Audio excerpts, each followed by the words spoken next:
Good evening, नमस्कार। कल की क्लास में हम लोगों ने नंबर सीरीज पढ़ा था, कुछ मिसिंग नंबर भी पढ़ा था। मिसिंग नंबर मतलब जो स्क्वायर के अंदर पढ़ा था, उसी क्रम को थोड़ा सा आज आगे बढ़ाएंगे। कुछ प्रश्न बाकी रह गए थे प्रैक्टिस करने के लिए, या यूं कहिए कि अपने आप को चेक करने के लिए। ये चेक करना भी बड़ा जरूरी होता है ना। एक थ्योरी है, आप भी याद कर लीजिए। पहला, नो योर सेल्फ, यानी अपने बारे में जानो, कभी गलतफहमी मत रहो। दूसरा, चेक योर सेल्फ, अपने आप को चेक करो कहां खड़े हो। अगर पास हो गए सो गुड गुड, और अगर फेल हो गए तो हैव फेथ योर सेल्फ। तो ये जब भी हम कोई टॉपिक पढ़ते हैं तो ये तीन बातें हमारे दिमाग में होनी चाहिए। पहला, नो योर सेल्फ, दूसरा चेक योर सेल्फ, और तीसरा कुछ गड़बड़ हो तो हैव फेथ योर सेल्फ। सो हम लोग जहां पे कल क्लास खत्म हुई थी उसी से आगे बढ़ते हैं। एक एक करके दो चार प्रश्न आपके सामने आएंगे, फिर इस टॉपिक के बाद हम लोग नए टॉपिक पे आएंगे। तो पहले चेक योर सेल्फ, ये रहा पहला प्रश्न।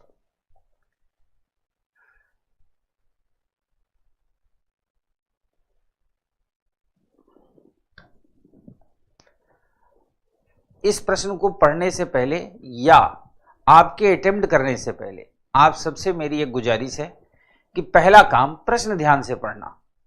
पहला काम प्रश्न ध्यान से पढ़ना। एक बार पढ़ना, न समझ में आए 2 बार पढ़ना, 3 बार पढ़ना। प्रश्न जब आप ध्यान से पढ़ोगे तो आपको यह समझ में आएगा कि होना क्या है।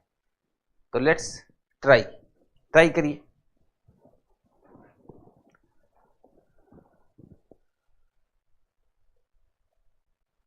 निकिता कुमारी, सी सेड टाइम से कंप्लीट होगा, एकदम निश्चिंत रहिए।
खुशबू तिवारी, प्रश्न को समझना पड़ेगा। मैंने क्यों कहा कि 3 बार पढ़िए, एक बार नहीं समझ में आता 2 बार पढ़िए, 2 बार नहीं तो 3 बार पढ़िए।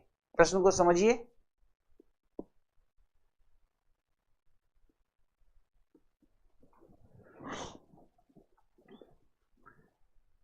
पहली बात तो प्रश्न ध्यान से पढ़ ही नहीं रहे हो, सिर्फ कमेंट लिख रहे हो कि प्रश्न समझ में नहीं आ रहा है, मुझे कोई गलत पद नहीं दिख रहा है। ऐसे देश थोड़ी चलेगा। देखो, मैं प्रश्न पढ़ूंगा और वैसे ही पढ़ूंगा जैसे एक आम इंसान पढ़ता है, यानी जिसको कुछ नहीं आता वो कैसे पढ़ेगा और क्या देखेगा क्या सोचेगा। ये देखो, एक दिए गए अनुक्रम में, अनुक्रम दिया है 3, 3 के बाद 2 है, तुरंत अपने कान खोल दीजिए। उसके बाद है 7 और 7 के बाद है 4, फिर है 13, फिर है 10, फिर है 21, फिर 18, 31, 28, 43, 40 में गलत पद को सही पद से बदले, यानी जो गलत पद हो उसको हटा करके सही पद इन 4 ऑप्शन में से है उसको बदलें। जहां विषम पद और सम पद, विषम और सम पद समान पैटर्न का अनुसरण करते हैं। अब इसका मतलब क्या हुआ, ऊपर जो नंबर्स हैं अगर आप इतना भी नहीं देख पा रहे हो कि सम संख्या और विषम संख्याओं का पैटर्न है, कैसे? 3 विषम संख्या है, 7 है, 13 है, 21 है, 31 है और 43, ये विषम संख्या है। और सम संख्याओं में क्या है, 2, 4, 10, 18, 28 एंड 40, ये क्या है, सम संख्या है। तो इनका एक पैटर्न बन रहा होगा। आइए देखते हैं क्या है पैटर्न, यहीं लिख देता हूं, 3, 2, 7, 4, 13, 10, 21, 18, 31, 28, 43 और 40। सम और विषम वो शब्द का इस्तेमाल है ना, सम और विषम, विषम और सम 2 पद दिए हैं, तो हमें सिर्फ ये देखना है क्या सम विषम संख्याएं हैं, बिल्कुल है। तो सम संख्याएं किस पैटर्न को फॉलो कर रही है, विषम संख्या किस पैटर्न को फॉलो कर रही है, यही हमें देखना है। और प्रश्न में साफ साफ कह रहा है कि विषम पद और सम पद समान पैटर्न का अनुसरण करते हैं। समान पैटर्न का मतलब हुआ अगर एक में 1, 2, 3, 4 करके बढ़ रहा है तो दूसरे में भी ऐसा होगा, एक घट रहा है तो दूसरे में भी घट रहा होगा। ये देखते हैं, 3 का 7 से, 7 का 13 से, 13 का 21 से, 21 का 31 से, 31 का 43 से, ये क्या है, विषम संख्या है। क्या पैटर्न है, 3 से 7 होने में +4, 7 से 13 होने में +6, 13 से 21 होने में +8, 21 से 31 होने में +10 और 31 से 43 होने में +12। यही पैटर्न है। अब हमें देखना है क्या सम संख्या में फॉलो करता है, चेक करते हैं।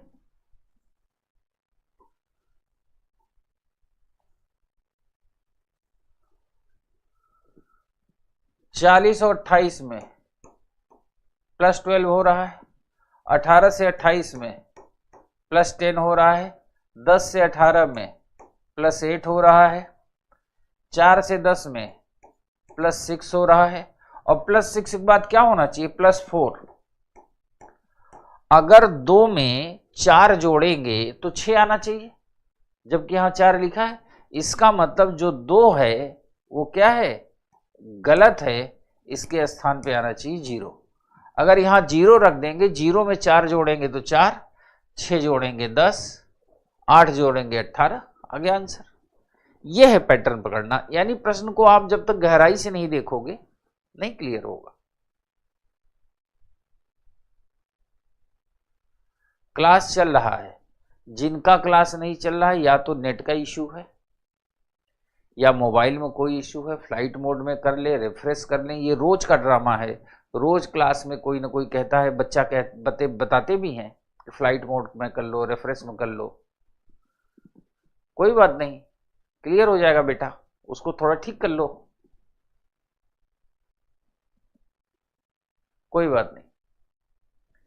गलत और सही तो जीवन के 2 अंग हैं। मैंने कहा ना, know yourself, check yourself and have faith your self.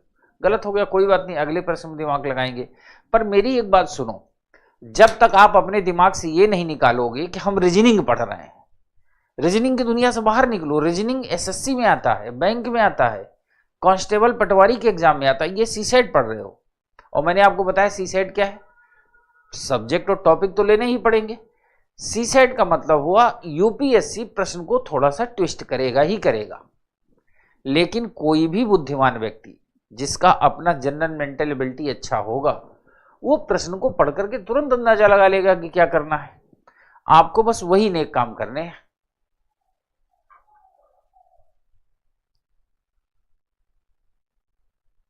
Class चल रहा है, रिफ्रेश कर लीजिए। बिल्कुल इंक्रीज ऑर्डर में भी लिख के कर सकते हैं, दोनों तरफ से इंक्रीजिंग ऑर्डर में ही होगा। वो तो मैं जानबूझ के उधर से, चूंकि इधर से गया था तो इसलिए उधर से वापस लौट आया। आप दोनों तरफ इंक्रीजिंग ऑर्डर में ही जा सकते हैं।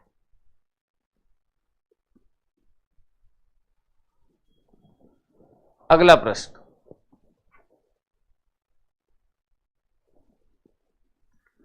अब इस बार भी प्रश्न को ध्यान से ही पढ़ना, नहीं पढ़ोगे तो नहीं समझ में आएगा। और ये आया है 2021 में, 2021 में। प्रश्न को ध्यान से पढ़ना है, नहीं पढ़ने पे नहीं आएगा।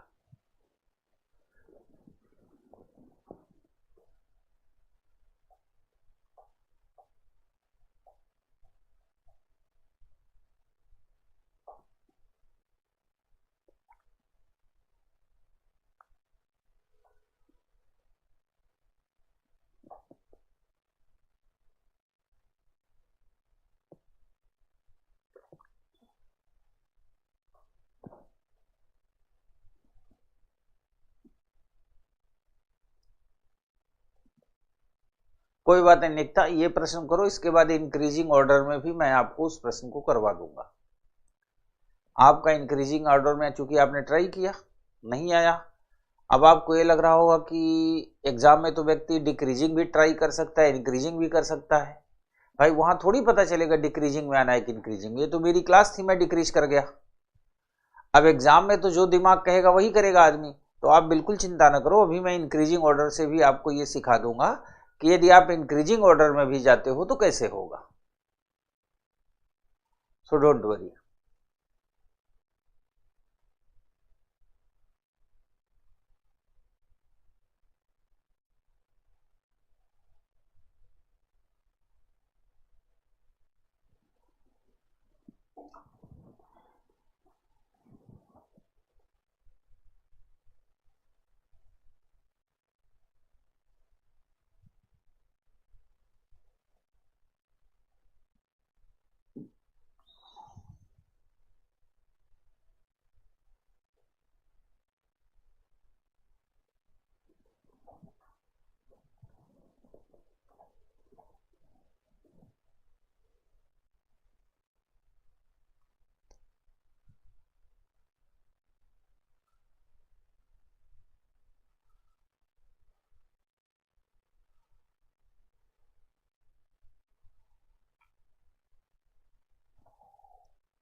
कह रहा है नीचे दो पंक्तियों में दो सर्वसम।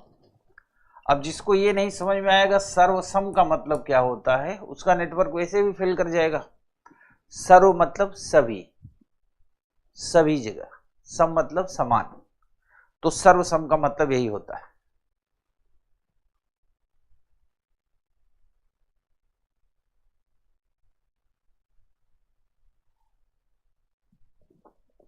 कोई नहीं बेटा, बनाते हैं। अनुक्रम दिए गए हैं। अब कह रहा अनुक्रम सेकंड के लिए सी के स्थान पे क्या आएगा, पूछ रहा है सी के स्थान पे क्या आएगा। अब सी के स्थान का जो अनुक्रम है उसके स्थान पे क्या आएगा ये हमें तब पता चलेगा जब हम पहले अनुक्रम को समझेंगे। पहले अनुक्रम में क्या हो रहा है, 8 के बाद 4 हो रहा है, तो देखने में पता चल रहा आधा हो रहा है। 4 से 6 हो रहा है, 1.5 गुना हो रहा है। 6 से 15 होना है, यानी 6 दूनी 12, 3 15, यानी 2.5 गुना हो रहा है। और ये 15 तिया 45 ज्यादा, यानी 3.5 गुना हो रहा है। इस तरह क्रम चल रहा है, आधा, 1.5, 2.5, 3.5, 4.5, इस तरह क्रम में चल रहा है। ये आप यहां देख के अंदाजा लगा सकते हो। तो यहां है 5, तो यहां पे क्या होगा, 5 का आधा, तो ए की जगह आएगा 2.5, आधा हो जाएगा। 5 का आधा क्या होगा, 2.5। अब b की जगह क्या हो रहा है, 4 और 6 के बीच में 1.5 गुना हो रहा है, तो b बराबर क्या हो जाएगा, 2.5 इंटू 1.5, 1.5, तो 15 पचे 75, 15 दूना 30, 7 37, 1 और 2 अंक पे दशमलव लग जाएगा, तो b की वैल्यू क्या आ जाएगी, 3.75। देख लीजिए, क्योंकि 1.5 गुना होगा ना। लेकिन वो हमसे पूछ रहा है सी की वैल्यू, और सी की वैल्यू के लिए हमें 2.5 गुना करना पड़ेगा, तभी तो आएगा। अब जब 2.5 गुना करेंगे,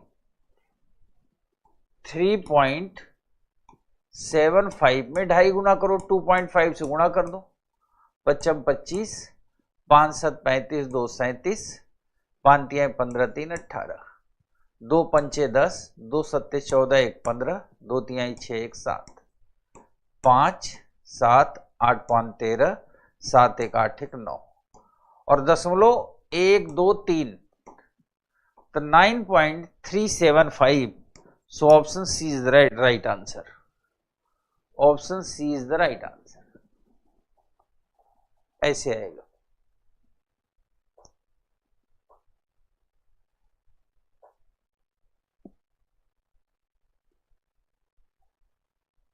प्रश्न में उतरना पड़ेगा ना।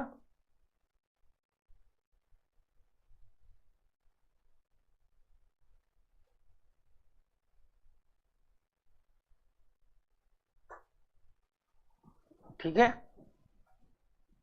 समझ में आ गया होगा। लोगों ने नोट भी कर लिया होगा, जो नोट करने वाले अब तक नोट कर लिए होंगे। इसके पहले वाला जो प्रश्न करा है, एक बच्चा पूछ रहा है कि आप इधर से इंक्रीजिंग ऑर्डर में गए, उधर से डिक्रीजिंग ऑर्डर में आए, अगर हम दोनों तरफ से इंक्रीजिंग ऑर्डर में जाते तो क्या होता, दिखाता हूं मैं आपको। ठीक है, एक बार इसको मैं फिर बताऊंगा, लेकिन पहले उसको बता दूं।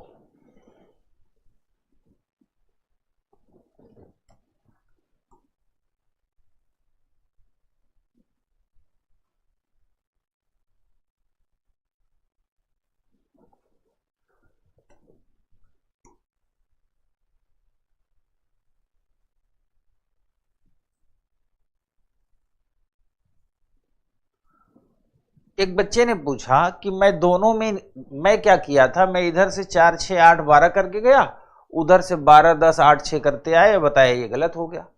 एक बच्चे के मन में ये कंफ्यूजन, अगर दोनों में हम इधर से ही चलें तो क्या होगा सॉरी, अगर दोनों में इधर से ही चलें इंक्रीजिंग ऑर्डर में तो क्या होगा, कैसे हमें पता चलेगा गलत है सही। क्लास नहीं चल तो रहा है क्लास। रोशनी त्यागी, आप लगातार एक्सरसाइज कमेंट करने में कर रही हो, है ना। आपका नाम इतना अच्छा है तो नाम के हिसाब से काम करो। और रोशनी का मतलब यह होता है कि जब पढ़ाया जा रहा हो तो आप उस पर फोकस करो कि हम पढ़ा क्या रहे हैं। आप तो कमेंट लिखने में बिजी हो, तो कैसे कॉन्सेप्ट क्लियर होगा, और तो सारे लोगों को क्लियर है। तो आप फोकस करो क्लास पे, और थोड़ी देर के लिए कमेंट करना बंद कर दो, ठीक है, तो कोई प्रॉब्लम नहीं आएगी। यहां फोकस करो। 4, 6, 8, 10, 12, ये तो ठीक है। मान लो कि आपसे गलती हो गई, आपने सोचा कि इधर भी बढ़ा के देखते हैं, तो आप बढ़ाएंगे, 2 के बाद 4 हो रहा है तो +2 होगा, 4 के बाद 10 हो रहा है तो +6 हो रहा है, ध्यान से देखना, और 10 के बाद 18 हो रहा है तो +8 हो रहा है, 18 से 28 हो रहा है तो +10, 28 से 40 यानी 28 से 40 तो क्या हो रहा है +12, दिख गया। अब मान लो कि आपने गलती से इंक्रीजिंग ऑर्डर में ही लिख दिया। अब तो अगर अच्छा इतना लिखने के बाद आपके दिमाग में ये हमेशा रहना चाहिए, समान पैटर्न का अनुसरण करते हैं दोनों, ऊपर और नीचे, तो ये और ये समान है, ये समान है, ये समान है, ये समान है, तो जाहिर सी बात है अब आपके दिमाग में 2 बात आएगी कि या तो ये गलत है या तो ये गलत है, क्योंकि 6 के बाद तो 4 ही आना चाहिए। अब देखो ना, 12 है, 10 है, 8 है, 6 है, तो इसके बाद तो 4 ही आना चाहिए, तो 3 और 4 7 है, यानी 3 सही है, और 2 और 2 4 हो रहा है, यानी अगर यहां पे 0 हो जाए इस जगह पे, तब यहां पे हम +4 करेंगे तो ये 4 आ जाएगा। इसका मतलब ये 2 क्या है, गलत है, और सही क्या होना चाहिए, 0। आप इंक्रीजिंग ऑर्डर में ऐसे कर सकते हो, ठीक है। एक बच्ची लिख रही है पढ़कर बनाने पे गलत हो जा रहा है, बिना ध्यान दिए ऑप्शन से कर रही है तो सही हो जा रहा है। आपको बताऊं, विद्यार्थी 3-4 तरह के से होते हैं जो यूपीएससी में या किसी एग्जाम में देने जाते हैं। 4 ऑप्शन होते हैं। अब देखो, ये तो समझ में आ गया, जिस बच्ची ने पूछा था निकिता ने, उनको क्लियर हो गया होगा, अन्य लोगों को भी। 4 तरह के ऑप्शन होते हैं, A, B, C और D। 4 तरह के लोग होते हैं ऑप्शन करने वाले। अब मैं बता रहा हूं कैसे करते हैं, इसके 2 तरीके बता रहा हूं। एक बार एक आदमी से पूछा कि आप एग्जाम में गए तो कैसे आंसर कर रहे थे। कहा जब मैं एग्जाम में गया तो अपने लेफ्ट और राइट में देखा, जो मेरे बाएं बैठा था वो कल्लू था। कल्लू कभी क्लास में आता ही नहीं था, पढ़ता भी नहीं था, पूरे घर में नालायक घोषित था। उसने ऑप्शन सी लगा रखा था, तो मैंने समझ लिया कि ऑप्शन सी गलत है। फिर मेरे दाहिने साइड में मल्लू बैठा था, मल्लू, और मल्लू उससे बड़ा नालायक था, उसने लगा रखा था ऑप्शन ए, तो मैं समझ गया कि इसका भी गलत ही होगा। अब बचे 2 ऑप्शन, बी और डी। फिर मेरे मन में आया कि ऑप्शन डी होगा। फिर मैंने सोचा कि मैं ही कौन सा शरीफ आदमी हूं, कल्लू मल्लू की श्रेणी में ही आता हूं, उसी लेवल का बाबा हूं, और अगर मेरे दिमाग में डी आ रहा है तो डी भी गलत ही होगा, so option B is the right answer. एक तरीका ये हुआ। दूसरे टाइप के क्या होते हैं बच्चे, ABCD 4 ऑप्शन होते हैं। एक तो होते हैं जो खूब पढ़ के जाते हैं, खूब मेहनत करते हैं एग्जाम में, वो उन्होंने एक ऑप्शन टिक किया। दूसरे वो होते हैं कि उनको 50-50 रहता है, टिक कर देते हैं। तीसरे ये वो होते हैं कि दाएं बाएं देखे, जिन्होंने जो लगाया वो सही कर देते हैं। और एक चौथी कैटेगरी होती है, वो ऐसे हाथ जोड़ते हैं, ऊपर वाले का नाम लेते हैं, कहते हैं ऊपर वाला बता कौन सा, ऊपर वाला जो बता देता उसी को टिक कर देते हैं। तो सबसे आसान तो ऊपर वाला है, फटाफट फटाफट कार्यक्रम करते चले जाओ। अब मैं समझता हूं समझ गए होंगे सारे लोग, इसको फिर से देख लो, बता देता हूं। जो ये अनुक्रम है, दोनों सर्वसम है। सर्वसम का मतलब जो पैटर्न पहले में है वही दूसरे में है, दैट्स क्लियर। अब नीचे वाले पैटर्न में तो 5 के बाद ABCD लिखा है, तो यहां तो हम कोई चमत्कार कर नहीं सकते, पर हम यहां चमत्कार कर सकते हैं ऊपर वाले में। कैसे करेंगे चमत्कार, जब अपने दिमाग को खोल के रखेंगे। और आपको याद, ऐसा नहीं है आज ये मैं पहली बार प्रश्न दे रहा हूं, परसों से पढ़ रहे हैं हम लोग लगातार, ऐसे प्रश्न कर भी चुके हैं। जब आप ध्यान से देखेंगे, 8 है ये 4 तो आधा हो रहा है, ये 4 है ये 6, ये देखो ये इसका आधा हो रहा है, यानी 0.5 पढ़ चुके हैं। ये इसका 1.5 गुना हो रहा है 1.5, ये हो रहा है 2.5 गुना, है ना। तो आधा 1.5 गुना 2.5 गुना तो हो ही रहा है। फिर भी अगर मन में संतोष नहीं होता तो आप इसको भी ट्राई कर लो, ये 3.5 गुना होगा, कैसे? 15 तिया 45 और 15 का आधा होता है 7.5 और 45 7.5 जोड़ दिए तो 7 5 12 52.5 आएगा। बिल्कुल है। और इसका मतलब ये क्या होगा? 4.5। आप ट्राई करके देख लो। तो इस प्रश्न में यूपीएससी ने सी की वैल्यू पूछी। अब यूपीएससी का अगर मूड खराब है और आप 2026 में पेपर दे रहे हो या 27 में, तो यही सेम प्रश्न, यही सब कुछ डेटा वो रिपीट कर देगा और इस बार वो सी नहीं पूछेगा, इस बार ई की वैल्यू पूछ लेगा। और मान लिया पेपर बनाने वाले का मूड खराब है, पत्नी से झगड़ा करके आया है, तो ई पे भी नहीं रखेगा, एफ और जी भी कर देगा, फिर जी के बारे में पूछ लेगा। तो आपको बेटा तो पैटर्न लगाना पड़ेगा ना, गुणा तो करना ही पड़ेगा। तो मेंटली उसके लिए हम तैयार रहें। तो 5 का आधा 2.5, तो ए की वैल्यू हो गई 2.5। अब 2.5 से इसमें आने में 1.5 गुना करना पड़ेगा, तो बी की वैल्यू कर दिया 1.5 गुना, 3.75 आ गया। और बी से सी पे जाने में हमें 2.5 टाइम यानी 2.5 गुना करना पड़ेगा। तो हमने क्या किया, 3.75 में 2.5 से गुणा कर दिया, आंसर आ गया। और अगर इसी में वो डी की वैल्यू पूछता तो 9.375 में फिर हम 3.5 से गुणा करते और जो आंसर आता वो होता। और मान लिया वो भी ना पूछता, ई पूछता, तो फिर डी की जो वैल्यू आती उसमें फिर 4.5 गुना करते, उससे गुणा करते तो आ जाता। तो आशा करता हूं, उम्मीद करता हूं मुस्कुराते रहिए, सीखते रहिए, पर मन लगा के पढ़ते रहिए। और अब आप समझ भी गए होंगे। वो तोता वाली कहानी याद है ना? समझ तो गए ही होगे। वो इसीलिए सुनाया था कि जब ज्यादा डाउट हो तो याद रखना, समझ तो गए ही होगे।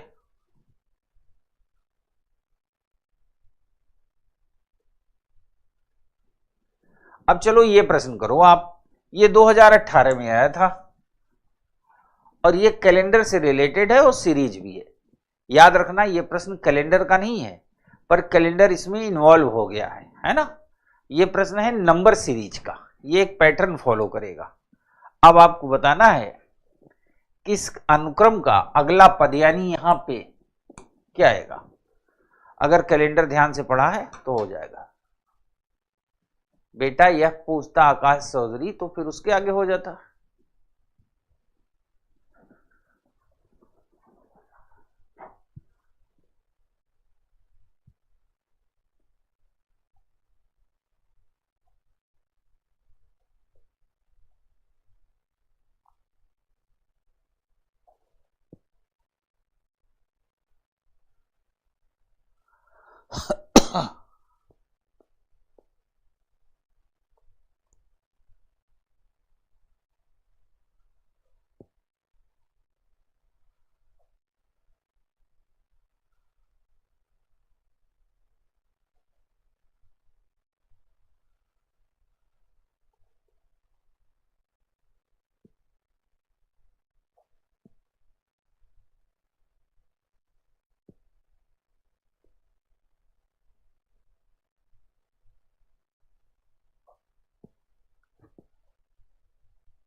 ठीक है बच्चे, अब हम देखते हैं 4/12/95 से लेके 1/1/96 तक। 4/12 का मतलब 4 दिसंबर। दिसंबर कितनी दिन का होता है? 31 दिन का।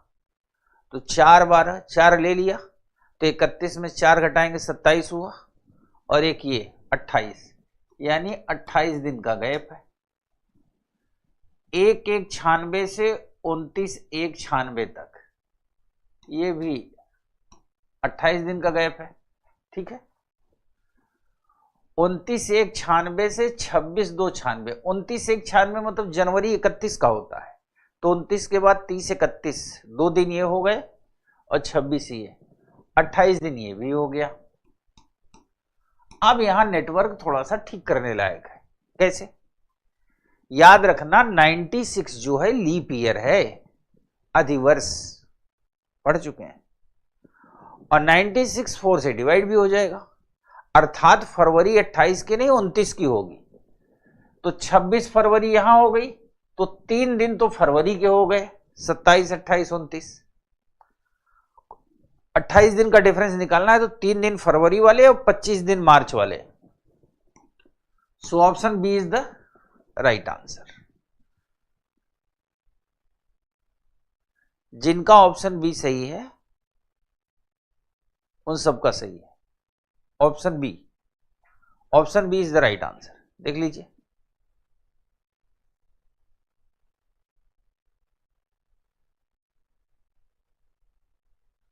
अभिषेक यादव, मैं कहां जाता हूं? मैं तो कहीं नहीं जाता हूं, बोर्ड से साइड में हो जाता हूं, क्योंकि मैं दिखता रहूंगा तो लोग एफर्ट नहीं करेंगे। और जब आपकी मोबाइल की स्क्रीन से मैं थोड़ा सा बाहर हो जाता हूं और कोई प्रश्न दूंगा, एक साइकोलॉजिकल इफेक्ट होता है ना, मनोवैज्ञानिक प्रभाव। मैं सामने रहूंगा, लोग उस पर फोकस ही नहीं, उनको लगेगा भाई गुरुजी बताएंगे ही। जब मैं हट जाता हूं स्क्रीन से, मैं हट गया, फोटो हट गई मेरी, तो सिर्फ कौन बचा? प्रश्न और आप। और आप दोनों के बीच में आने वाला मैं कौन होता हूं? पता ही है, 2 लोगों के बीच में एंट्री नहीं करनी चाहिए, तो मैं साइड में हो जाता हूं। फिर आप प्रश्न को ध्यान से देखेंगे, सोचेंगे, समझेंगे, अटेम्प्ट करेंगे। सही या गलत ये मैटर नहीं करता, सही या गलत मैटर नहीं करता, मैटर ये करता है कि काम प्रयास का होना चाहिए।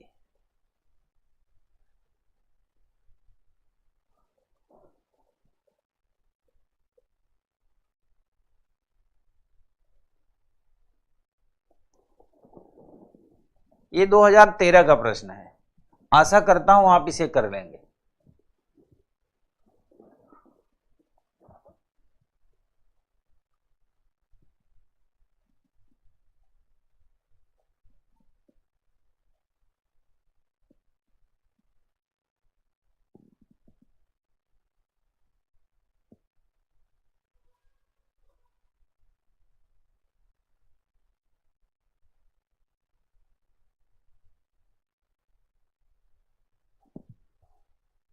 हाँ सही बात है, कमेंट भी तो पढ़ना रहता है बगल में बैठ के,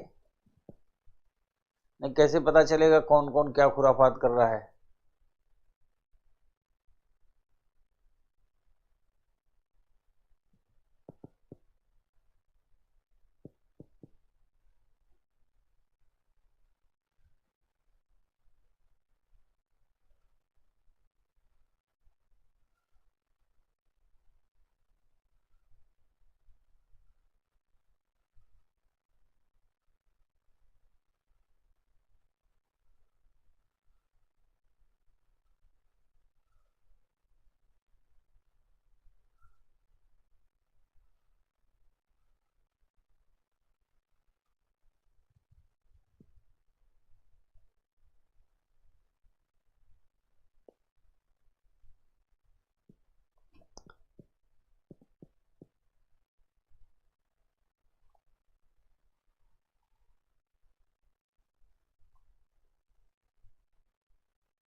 गुड। अब जाहिर सी बात है इतना बड़ा नंबर ऐसे तो आएगा नहीं। 7 का क्यूब 343 और 3 का क्यूब 9।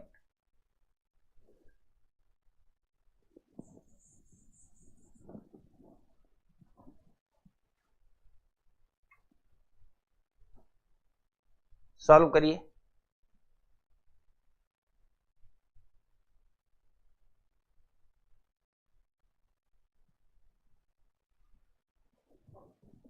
सेवन का क्यूब 343, 3 का क्यूब 27, 7 3 10, 4 2 6 1 7, 370। इसी तरह 6 का क्यूब 216, 2 का क्यूब 8, 224। 1 का क्यूब तो एक ही होगा, हमें और कितना चाहिए? 729। 729 किसका क्यूब होता है? 9 का। So option C is the right answer.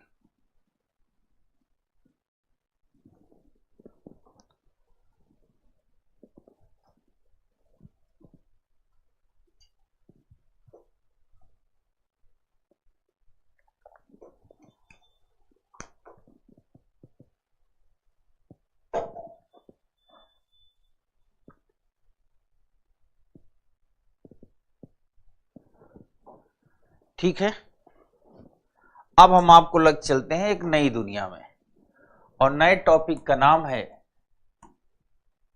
Coding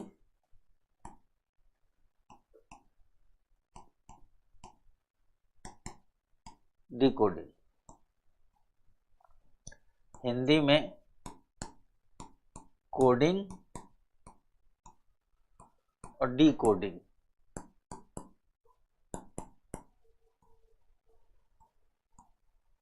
ये टॉपिक का नाम है। नया टॉपिक अब हम लोग पढ़ने जा रहे हैं। हाँ, बिना क्यूब के भी सही हो सकता है, ये तो अपनी समझ की बात है ना कि आप कितना समझ का इस्तेमाल करते हैं। समझ का इस्तेमाल करेंगे बिना क्यूब के सही होगा। ठीक है, अब हम नए टॉपिक पे डिस्कस करने जा रहे हैं। टॉपिक का नाम है coding and decoding. Coding decoding में हम लोग 4 से 5 प्रकार पढ़ेंगे। पहला, नंबर कोडिंग पढ़ेंगे, यानी नंबर के साथ नंबर दिए हुए होंगे, उनके रिलेशन निकालने होंगे। दूसरा, हम लोग पढ़ेंगे letter to number coding. Letter to number coding का मतलब हुआ, जैसे किसी ने कहा प्रयागराज की कोडिंग 49, पटना की कोडिंग 35, तो दिल्ली का कोड क्या होगा? यानी लेटर के साथ नंबर्स दिए हुए होंगे। दूसरा प्रकार हो गया। तीसरा प्रकार हम पढ़ेंगे लेटर टू लेटर। जैसे कहेगा कांग्रेचुलेशन का मतलब होता है CBDL, हेलो का मतलब होता है CBY, तो नमस्ते का कोड क्या होगा? यानी लेटर टू लेटर इसे कोड कहते हैं।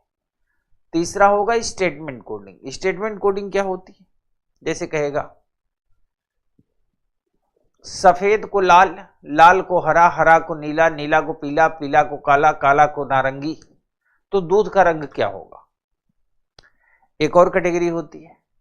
जैसे कहा Mohan is a good boy, Mohan is a good boy, सा फा मा ले। Ankita is a good girl, मा ले सा नू। ठीक है, इस तरह 3-4 स्टेटमेंट देगा और चाइनीज भाषा में कोड करेगा। फिर पूछेगा मोहन का कोड क्या होगा, गुड का कोड क्या होगा, इज का कोड क्या होगा, या अ का कोड क्या होगा, इस टाइप के। तो ये 4-5 टाइप के प्रश्न बनते हैं। हम सबको एक एक करके करेंगे, लेकिन उससे पहले हम आपको ये बता दूं कोडिंग डिकोडिंग है क्या और इसको समझते कैसे। इसके लिए मैं 2 तरीका बताता हूं, कोडिंग क्या है और डिकोडिंग क्या है। खूब ध्यान से सुनना। पहली बात, कोडिंग का मतलब होता है किसी भी नॉर्मल बात को, सामान्य बात को किसी पैटर्न से कोड कर देना, किसी पैटर्न से कोड कर देना। जैसे सारे लोग बताना एक व्यक्ति ने, किसी ने किसी को एक नंबर लिख के दिया, आपको बताना इसके अर्थ क्या होते हैं।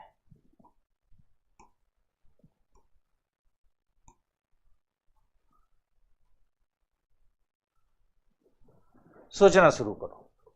किसी ने किसी को लिख के दिया 143, यह एक कोड है।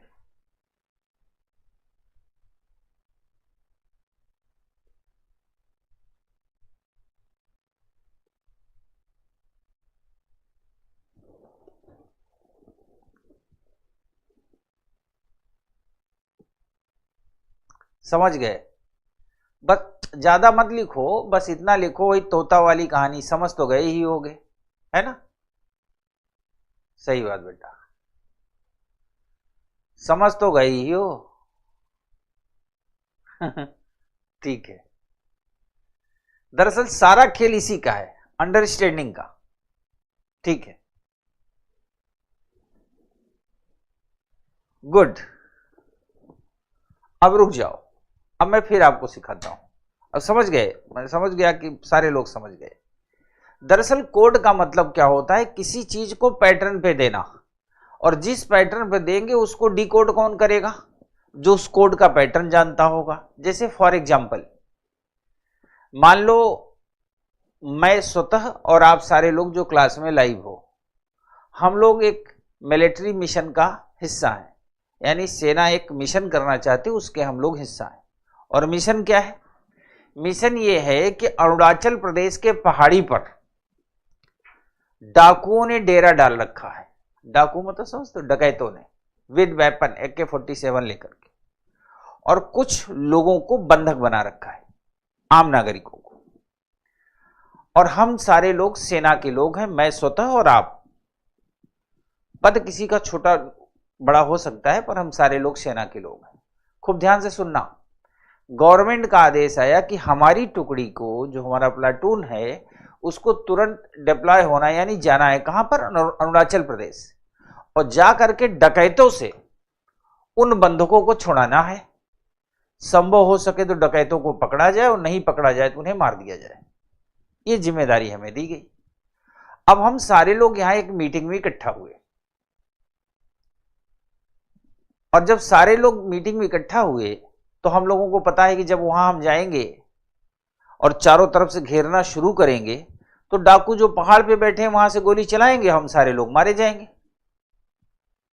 अब ध्यान सुनना, यहीं से कोडिंग की कहानी शुरू होती है।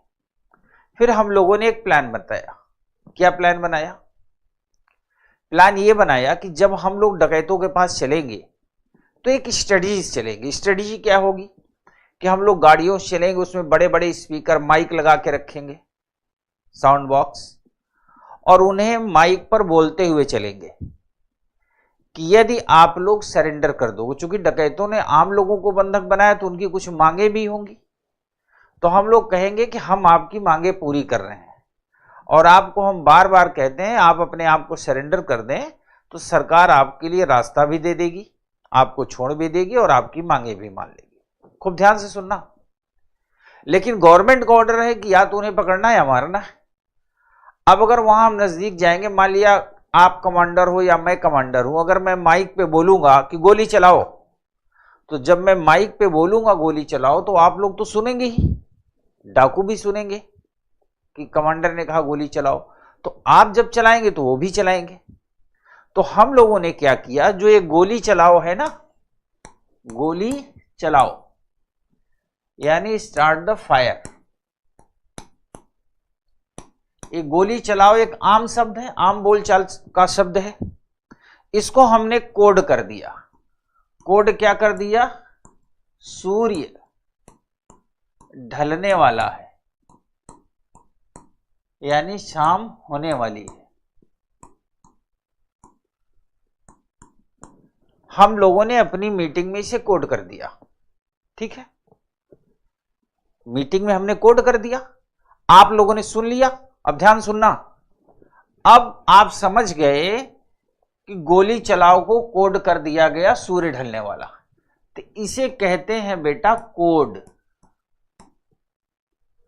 गोली चलाओ का कोड हमने बनाया कि सूर्य ढलने वाला है। अब जैसे ही हम लोग अरुणाचल प्रदेश पहाड़ी के नजदीक पहुंचे, माइक पे अनाउंस करते जा रहे हैं कि आप चिंता ना करो, आपके लिए खाने का सामान लेके आ रहे हैं, आपकी मांगे भी मान लेंगे। मेन रोड से मैं जा रहा हूं, आप सारे लोग जंगलों से फैल रहे हो विद वेपन, क्योंकि एक तरफ से तो घेरेंगे नहीं, चारों तरफ से घेरेंगे। अब जब मैं एकदम नजदीक पहुंच गया पहाड़ी के, मुझे यह अंदाजा था कि मेरे साथ वाले तमाम साथी पहाड़ी के एकदम नजदीक पहुंच गए, यानी उनके रेंज में अब डाकू आ गए, जिन्हें पैर में गोली मार के या कैसे भी गिरफ्तार किया जा सकता है, पकड़ा जा सकता है, बंधकों को छुड़ाया जा सकता है। तो मैंने कहा सूर्य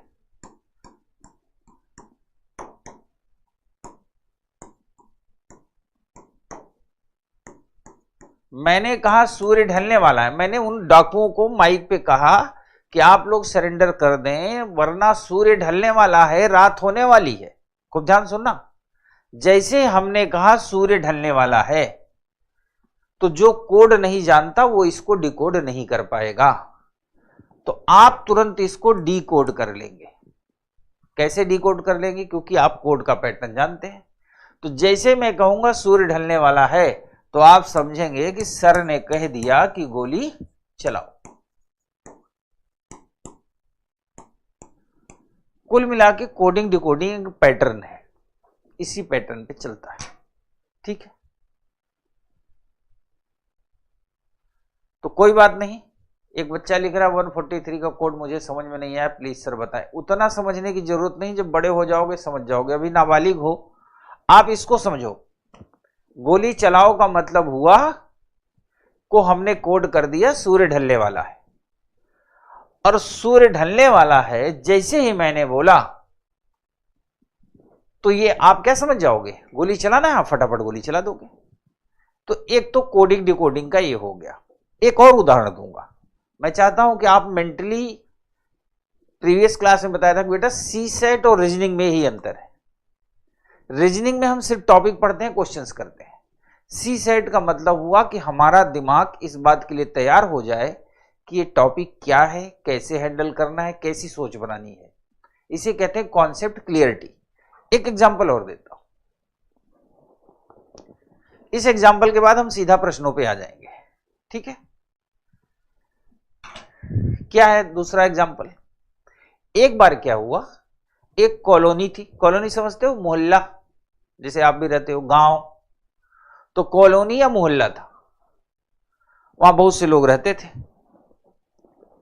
तो कॉलोनी में दो दोस्त थे, एक ही साथ 10th में पढ़ते थे। किस क्लास में? 10th में, 10वीं में पढ़ते थे। एक के पापा पुलिस इंस्पेक्टर थे, एक के पापा पुलिस के सब इंस्पेक्टर थे। पुलिस कॉलोनी थी। दोनों किस क्लास में पढ़ रहे थे? 10th में। खूब ध्यान से सुनना। जिस बोर्ड में के अंतर्गत पढ़ रहे थे, वो बिहार, मध्य प्रदेश, राजस्थान, यूपी, छत्तीसगढ़, उड़ीसा, कोई बोर्ड हो सकता है।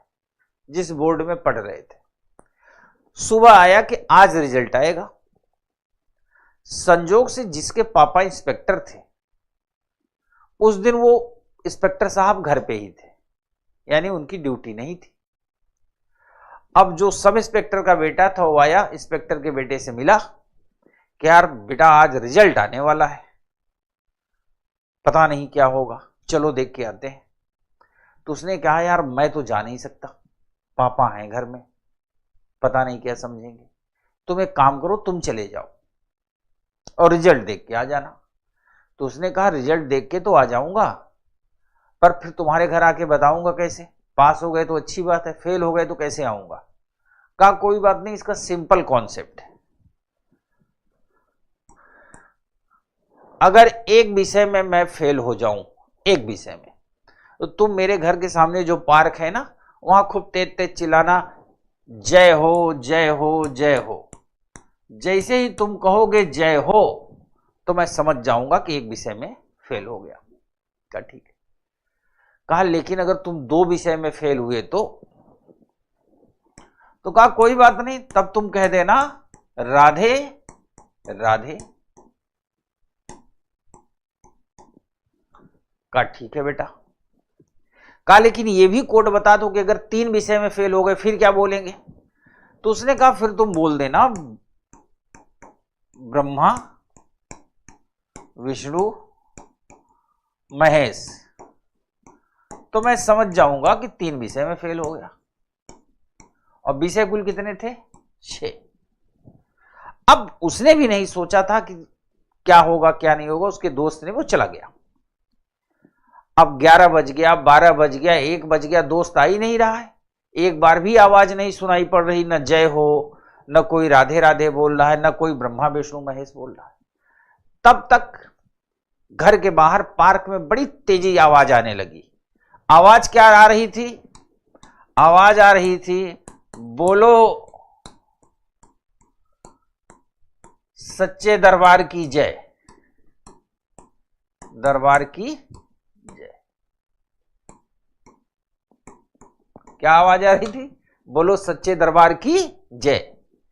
तो उसका दोस्त समझ गया कि हमारा सारा का सारा कार्यक्रम हो गया, हम सारे विषय में फेल हो गए। तो ये कोडिंग डिकोडिंग की कहानियां हैं। इस तरह आपको अपने आस पड़ोस, परिवार, रिश्तेदार, नातेदार में तमाम कोड मिल जाएंगे। जैसे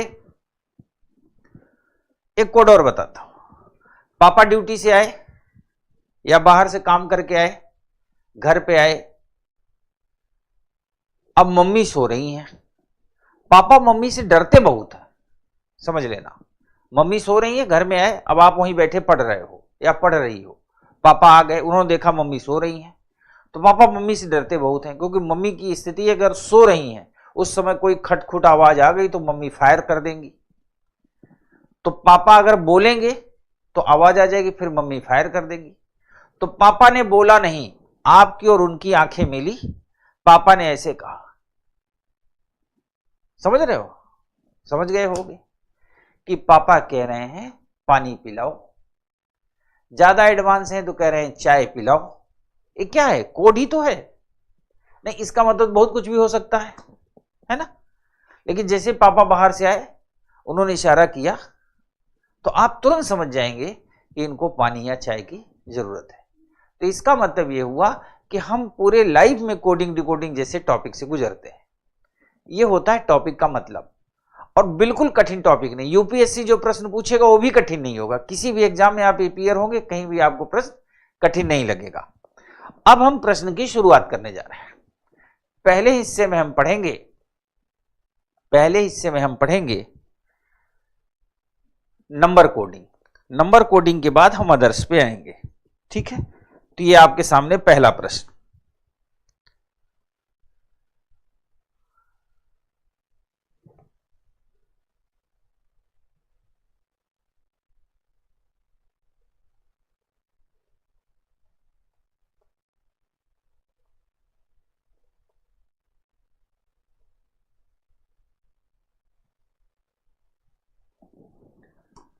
twenty 25 divided by 5 equal to 5।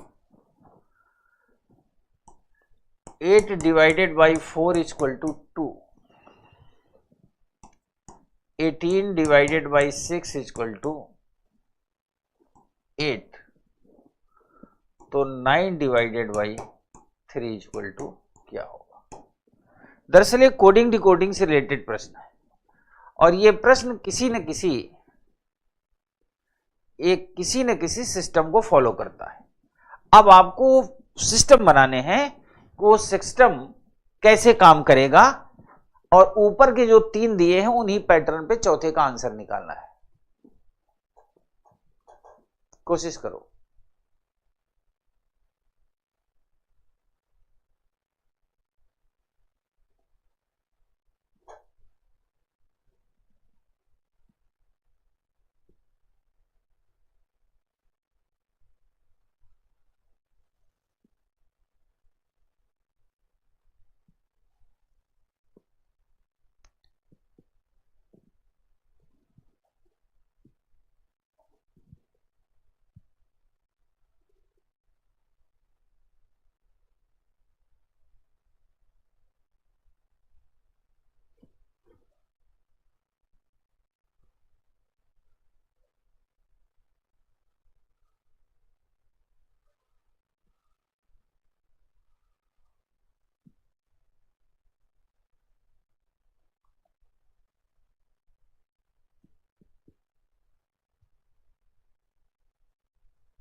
देखिए, अब मैंने आपसे कहा कि जो ये तीनों पे पैटर्न लागू होगा वही चौथे पे लागू होगा, यही है नंबर कोडिंग।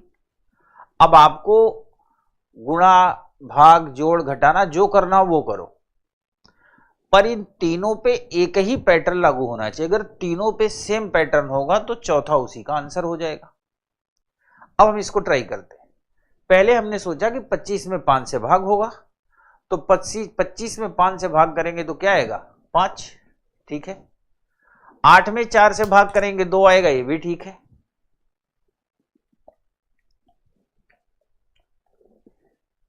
लेकिन 18 में 6 से भाग देंगे तो 3 आएगा, जबकि यहां पे क्या लिखा है? 8 लिखा है। इसका मतलब ये भाग नहीं है।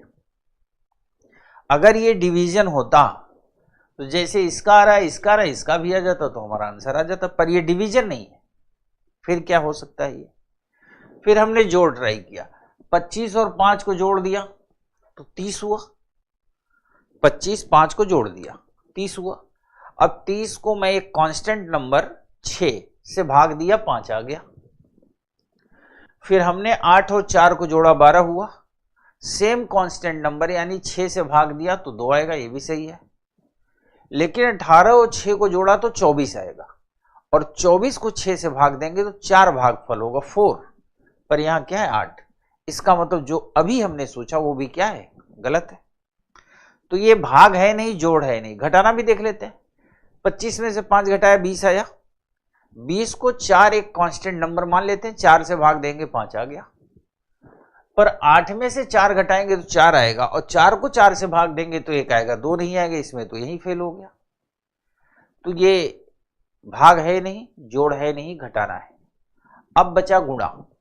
हम गुणा के बारे में क्या जानते हैं? मल्टीप्लिकेशन के बारे में, कि जब किसी से किसी का मल्टीप्लिकेशन कर देते हैं तो नंबर बड़ा हो जाता है। जब यहां जितने नंबर हैं क्या है? Single digit. सिंगल डिजिट मतलब इकाई अंक में, इकाई अंक में ही है। तो चलो फिर भी देखते हैं। अच्छा, ये दोनों तब भी थोड़ी राहत दे रहे हैं। सबसे ज्यादा कष्ट कौन दे रहा है? ये 18 डिवाइडेड बाई 6 इक्वल टू 8। सबसे ज्यादा कष्ट यहीं से मिल रहा है। तो 18 में 6 का गुणा करेंगे तो 18 छक्के 108। अब हमें थोड़ी सी राहत मिली कि 108 में जो इकाई अंक है वो क्या है? 8 है। ये एक पैटर्न हो सकता है। 8 चौक 32, इकाई अंक क्या है? 2।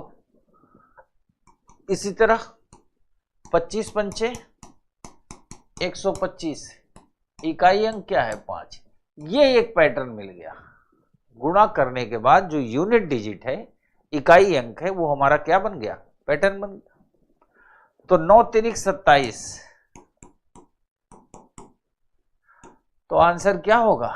7। सो 7 इज द राइट आंसर। ठीक है। अब मैं समझता हूं सबको ये सारे प्रश्न जो हम लोग कर रहे हैं ये थोड़े से मजेदार प्रश्न हैं। अगला प्रश्न,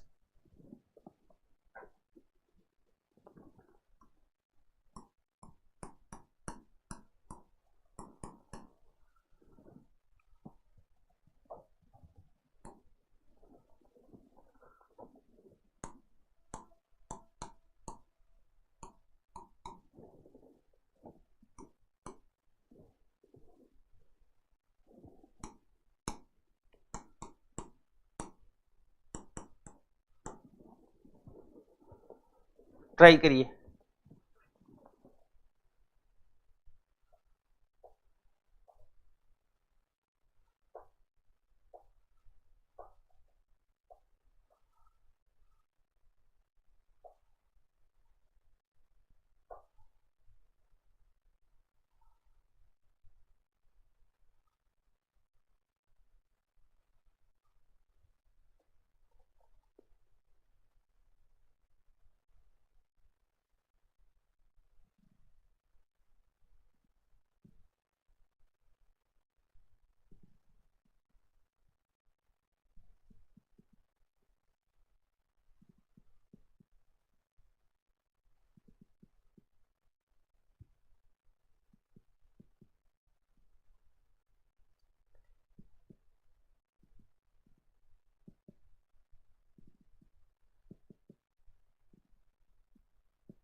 54 प्लस 43 इक्वल टू 2।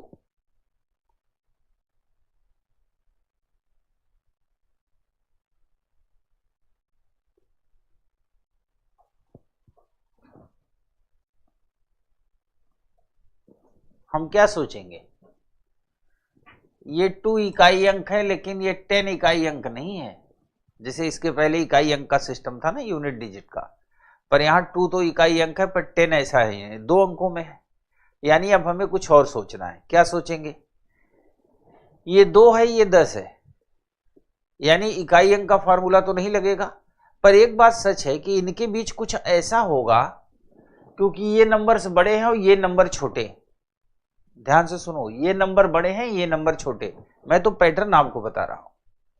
बड़े नंबर से छोटा नंबर कब आएगा, या तो घटाना हो या तो भाग हो, या उनके नंबर के साथ कुछ ऐसा मिसलिनियस किया जाए कि यूनिट डिजिट निकले। तो ये यूनिट डिजिट तो है नहीं, छोटा नंबर है, तो या तो घटाने से आएगा या तो भाग देने से। आइए देखते हैं। 54 में से 43 माइनस कर देंगे तो आएगा 11। 54 में से 43 घटाएंगे तो आएगा 11। अब हमारे दिमाग में खुराफात आ सकता है कि 11 का एक और एक जोड़ दिया तो यह आ गया 2। हो भी सकता है और होता भी है। पर 60 में से 51 घटाएंगे तो 9 आएगा, 9। पर यहां लिखा है 10। अब कुछ लोगों के दिमाग में खुराफात आएगा कि 9 है तो 9 में एक जोड़ दिया 10 हो गया। उस कंडीशन में ये दोनों पैटर्न अलग अलग हो जाएंगे, और जब अलग अलग हो जाएंगे तीसरे का आंसर आप कर नहीं पाओगे। पैटर्न तो सेम होना चाहिए, ठीक है। वही जैसे कहा ना, सूर्य ढलने वाला है तो गोली चलाओ। चूंकि अब सूर्य ढलने वाला मतलब गोली चलाओ, ऐसा नहीं कि सूर्य ढलने वाला तो कुछ लोग सोने लगेंगे। कोड तो सब जगह समान रूप से लागू होगा, बट ये नंबर छोटे हैं। अब हम क्या कर सकते हैं, 5 माइनस 4 प्लस 4 माइनस 3 कर दें तो एक और एक कितना हो जाएगा, 2। यहां पर 6 माइनस 0 कर दें यानी 60 का, और 5 में 51 में से 5 में से एक घटा दें तो ये हो जाएगा 6 4 10। अगला आंसर तो 6 में से 2 घटाया, 7 में से 2 घटाया, 4 और 5 कितना होगा, 9। जितने लोगों के 9 आंसर आए हैं सबके आंसर सही है। बिल्कुल Manmohan, 9 is the right answer.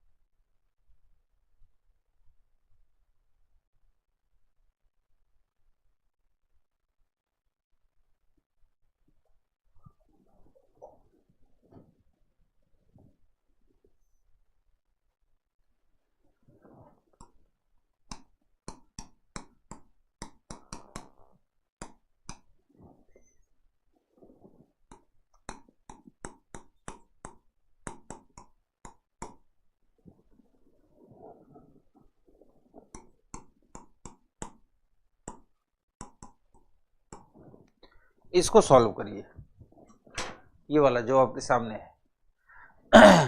बिल्कुल, जिसका सही था वो सब बधाई के पात्र है।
हार्ड बिल्कुल नहीं है, आपको पैटर्न सोचना है। पैटर्न क्या है? 20 और 15, 20 और 15 को जोड़ेंगे तो 35 आएगा, 35। पर यहां क्या है? 24। अब 20 15 का योग तो 24 नहीं है, घटाना हो नहीं सकता, गुणा हो नहीं सकता, भाग भी नहीं हो सकता। अगर घटा के छोटा किया गया होता तो भी इससे छोटा नंबर आता है, यानी मिडिल का नंबर आया, मध्य का नंबर।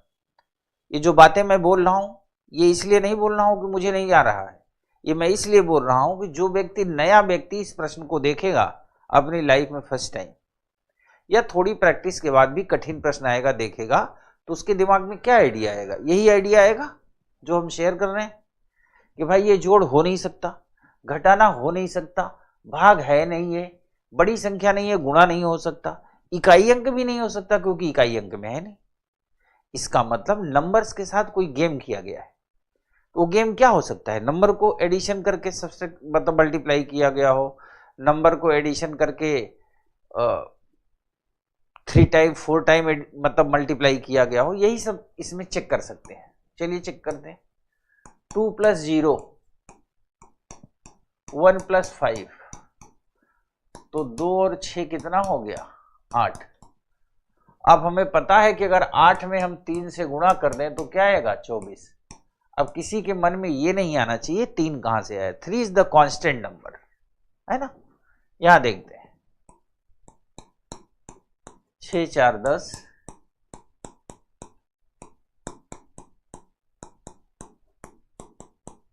14, 14 तिरिक 42, 42 आ गया। क्लियर? अब यहां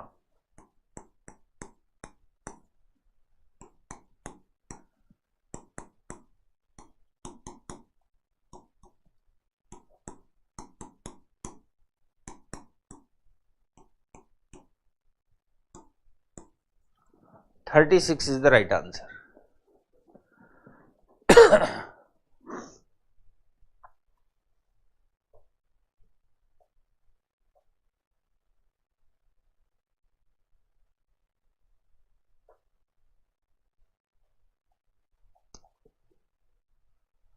बनेगा, जिनसे नहीं बन रहा उनसे भी बनेगा, बस आप सोचो वैसे जैसे मैं सोचने को कह रहा हूं। यानी प्रश्न देखें तो ऐसा नहीं बस ऐसे देखते रह जाएं। देखने का मतलब अलग अलग एंगल पे, वही एटम बम की तरह, मतलब एक साथ 2 3 4 जितने तरीके हो सकते हैं दिमाग से अप्लाई करने की कोशिश करनी होगी। और जब आप ऐसा करेंगे तो सफलता आपके कदम चूमेगी।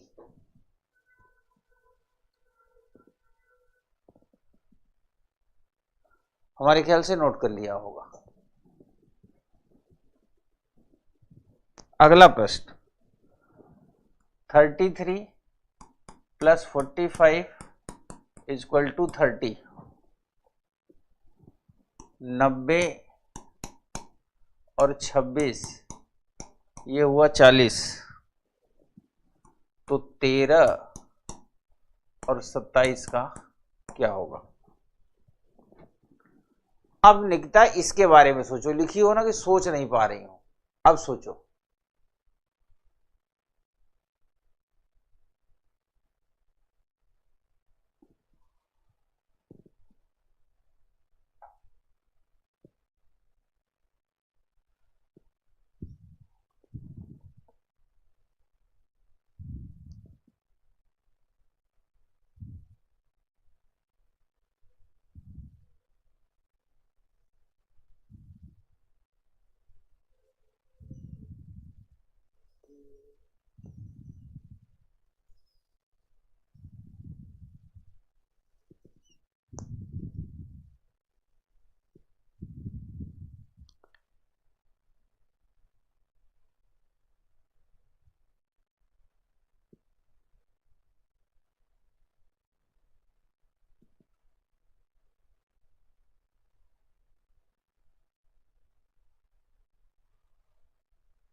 क्लास रुकी नहीं है रानी, क्लास चल रही है। ये प्रश्न आपके सामने है, प्रश्न ने दिमाग रोक रखा है, क्लास नहीं रोक रखा। क्लास तो चल रही है, ये लो मैं आ गया सामने, क्लास चल रही है, प्रश्न ने दिमाग को रोक रखा है। सोचो, इधर देखिए, सेम वैसे जैसे इसके पहले वाला प्रश्न था वही तो है ये। इससे पहले जो प्रश्न किए हैं बिल्कुल वही सेम क्वेश्चन है, सेम आ जाएगा आंसर। चलो निकालते हैं। 3 3 प्लस 4 और 5, 3 3 6 और 9, कितना हो गया? 15। 15 आ गया। अब हमें पता है कि हम अगर दो कांस्टेंट ले लेंगे तो 15 दूना क्या हो जाएगा? 30 आ जाएगा आसानी से। हाँ मैं सॉल्व कर रहा हूं, ये आ जाएगा 3 3 6 और 5 4 9, 9 6 15, 15 दूना क्या होता है? 30 आ जाएगा। 9 और 0, 2 और 6, 6 2 8 और 9 8 कितना होगा? 17। जैसे ही 17 आया तो ऊपर तो 15 दूना 30 हो रहा है, पर अब 17 का क्या करें? 17 से 40 तो आएगा नहीं, यानी सफर यहां पे रुक गया। पर सफर रुकेगा नहीं, जो स्मार्ट होंगे उनका नहीं रुकेगा। कैसे? ये दोनों विषम संख्याएं हैं, ध्यान से देखो, इसीलिए कहते हैं ना कि स्टडी हमेशा होल होगी तो अपने काम आएगी। और ये दोनों क्या है? सम संख्या है, इवन नंबर। और ये क्या है? Odd number. ऑड नंबर से इवन नंबर कब आएगा? जब इनको हम जोड़ देंगे। तो ये हो गया 6, ये हो गया 8, अब आ जाएगा आंसर। 6 पंचे 30 और 8 पंचे 40, आ गया आंसर। इसका भी आ जाएगा।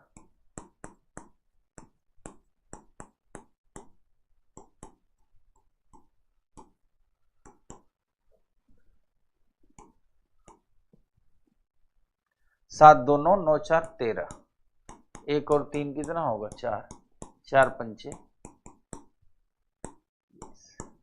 20 इज द राइट आंसर।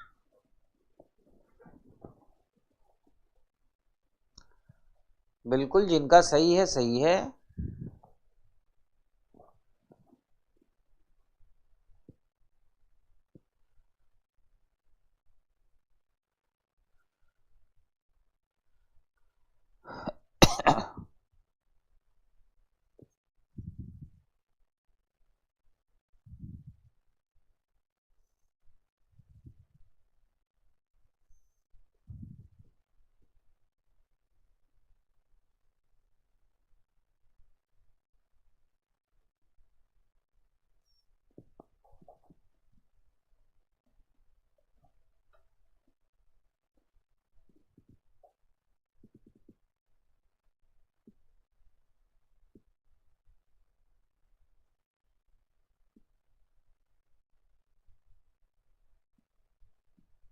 ये बिल्कुल टफ नहीं है, ये टफ था, अब टफ नहीं है। अब तो आपने सीख लिया ना कि प्रश्न से फाइट कैसे करते हैं। टफ तब होता है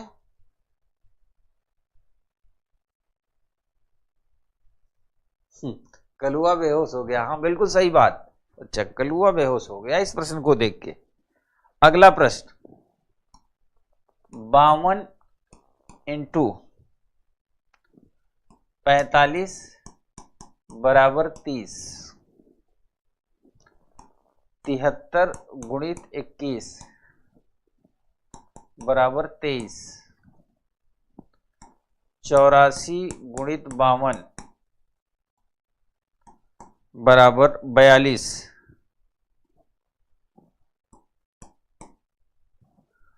तो 62 इंटू 43 इक्वल टू व्हाट? क्या होगा?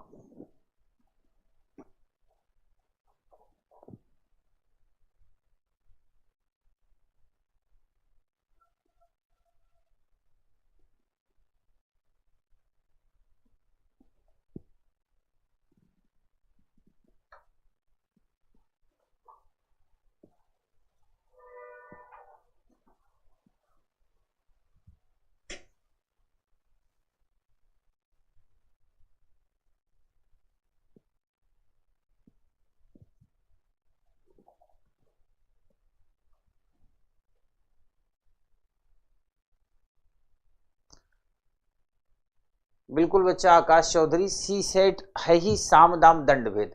दरअसल ये जो साम दाम दंड भेद बात कही गई थी, साम दाम दंड भेद का मतलब होता है कि आपका दिमाग एक साथ कई बिंदुओं पे विचार करे, है ना। और वही है सिविल सर्विसेज एप्टीट्यूड, क्योंकि आप जब डीएम बनेंगे पूरे जिले की जिम्मेदारी होती है। नहर का पानी बह रहा है उसकी जिम्मेदारी, बिजली की व्यवस्था खराब हो गई उसकी जिम्मेदारी, कहीं बवाल मच गया उसकी जिम्मेदारी, है ना। जमीन जायदाद मतलब हर काम की, आप जिलाधिकारी हैं ना, तो आपको सीएम को पीएम को हर जगह जवाब देना है। तो एक डिस्ट्रिक्ट मजिस्ट्रेट, या कल को आप फॉरेन सेक्रेटरी हो गए, या किसी देश में मान लिया अमेरिका में आप भारत के राजदूत हो गए, एम्बेसडर हो गए, तो वहां जो प्रॉब्लम आपके सामने आएंगी तो उसको अगर एक साथ कई बिंदुओं पे आप सोच नहीं पाएंगे तो जाहिर सी बात है फिर तो मैटर हल नहीं होगा। और मुझे लगता है ये प्रश्न सबके जीवन में बाहर ला देगा। इस प्रश्न से सबके जीवन में बाहर आ जाएगी।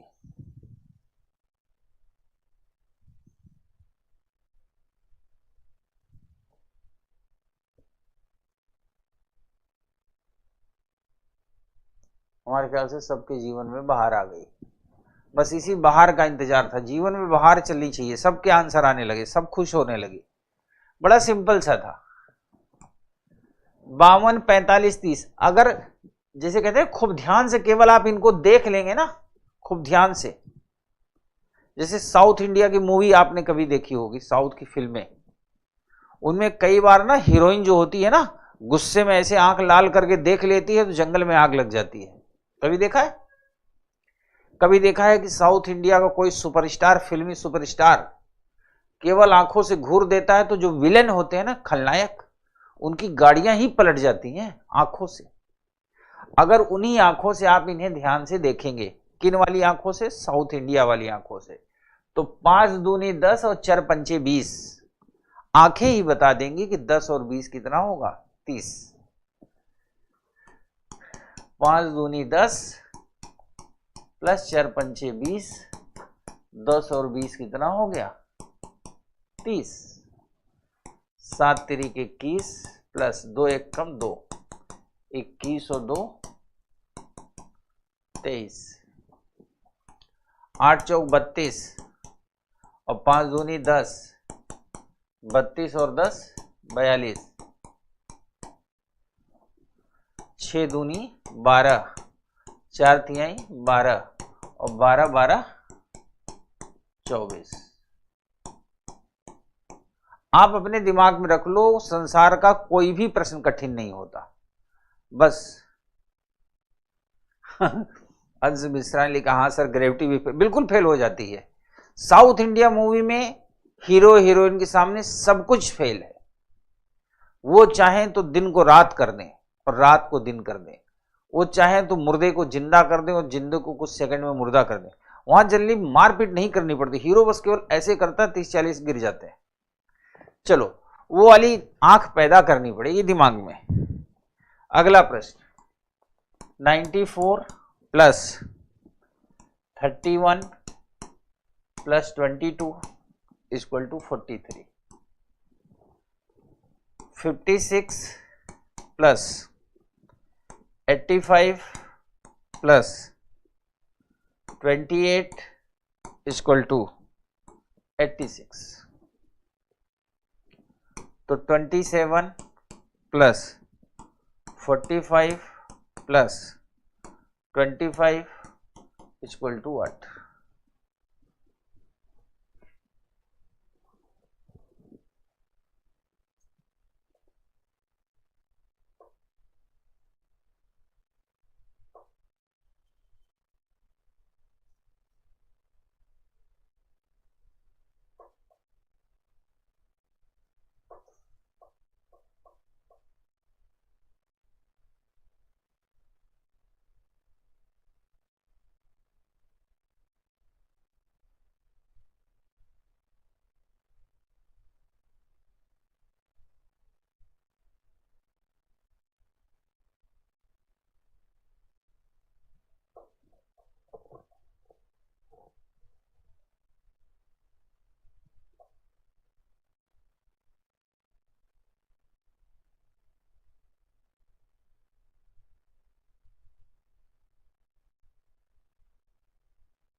बिल्कुल एकदम आसान। 9 चौक 36, 3 एकम 3, 2 दूनी 4, 36 3 39 4 43, 5 छंग 30, 8 पंचे 40, 40 30 70 और 2 अट्ठे 16, कितना हो गया 86, 2 सत्ते 14, 4 पंचे 20 और 2 पंचे 10, 20 10 30 और 14 44 इज द राइट आंसर। और हमारे ख्याल से सबका आ रहा है, देर से ही सही दुरुस्त आया, सबके आंसर आ रहे हैं, किसी की गलत थोड़ी हो रहा है। और कुल मिला के आपने ये सीख लिया कि कोडिंग डिकोडिंग क्या होती है। पहला ये कि कोड होगा तो डिकोड होगा, और डिकोड उसी को करेंगे जिसका कोड पता होगा। तो कोड कब पता होगा, या तो प्रश्न के पैटर्न में दिया हो या हम सोच के निकालें। तो आज एक ही वैरायटी पढ़े हम लोग, आगे भी कंटिन्यू रहेगी। और उम्मीद करता हूं कि कोडिंग डिकोडिंग की क्लास आपने आनंद से एंजॉय किया। कल यही सेक्शन कंटिन्यू रहेगा। हम लोग नंबर टू लेटर सीखेंगे, लेटर टू लेटर सीखेंगे, स्टेटमेंट कोडिंग सीखेंगे और प्रीवियस ईयर भी करेंगे। तो इसी के साथ नमस्कार, धन्यवाद।